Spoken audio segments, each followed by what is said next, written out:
Hello, I am DelusionDispeller, and as soon as I get my camera set up here, I have some more things to share on boundary setting. Give me just a moment here. I'm trying to balance it. Okay, perfect. Hopefully you can see me okay. How's everybody doing today? Not that I expect an answer. That's kind of a rhetorical question, but I really do care about how you're doing, and I hope you're walking in the freedom that is yours and deserved by you. I'm going to talk about setting boundaries some more. I'm going to specifically discuss who to set boundaries with and who needs to set boundaries. The first people we're going to be talking about is who needs to set boundaries. These people we will call chameleon types. Chameleons, as you know, the animal per se, blends in with the surroundings. They become whatever color they are put on. If I can find it, there's a really good video that actually shows this. But in the meantime, just know that that's the case. They're like little lizards that if you set them on a pink surface, they turn pink. If you set them on an orange surface, they turn orange, etc.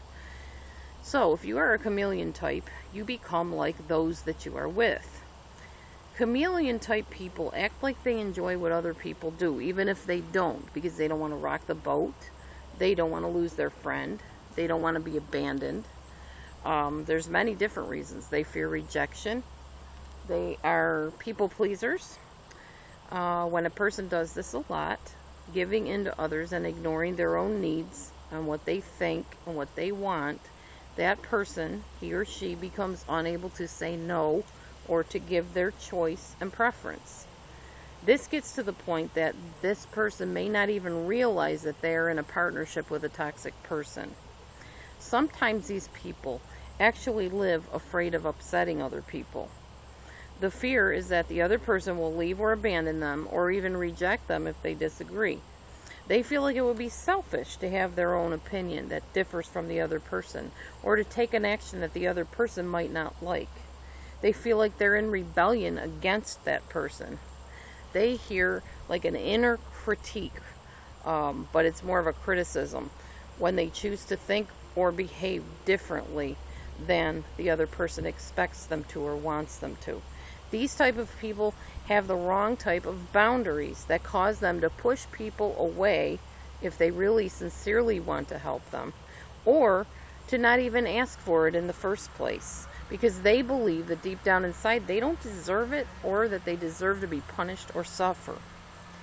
This is also the type of person who gets taken advantage of very easily by people. We're going to talk, and that is the type of person, by the way, that needs to set boundaries. Now we're going to talk about what I call apathetics. These are the people that just really don't care about other people's feelings and needs. They say things like, get over it. You know, it's about time you just live your life. And yes, sometimes I say this to people, but I mean it in a loving way. I don't mean it in a condemning way. I mean that there comes a time to move on. But just saying, like, if somebody's severely hurt, oh, just get over it. You can do better than that. You're just a big baby. That kind of stuff. Apathetics don't have a desire to truly connect with other people.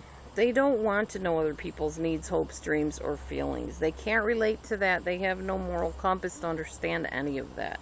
These people lack inner fulfillment within themselves, so they seek to strip fulfillment and security and even contentment from the other person.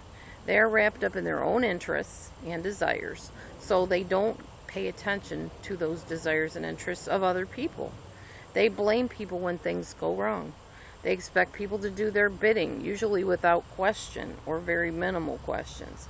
They seek out people who find their very identity and worth in taking care of them or helping them. The chameleon, as compared with the apathetic, the chameleon, in his manner of feeling guilty and harboring this deep sense of shame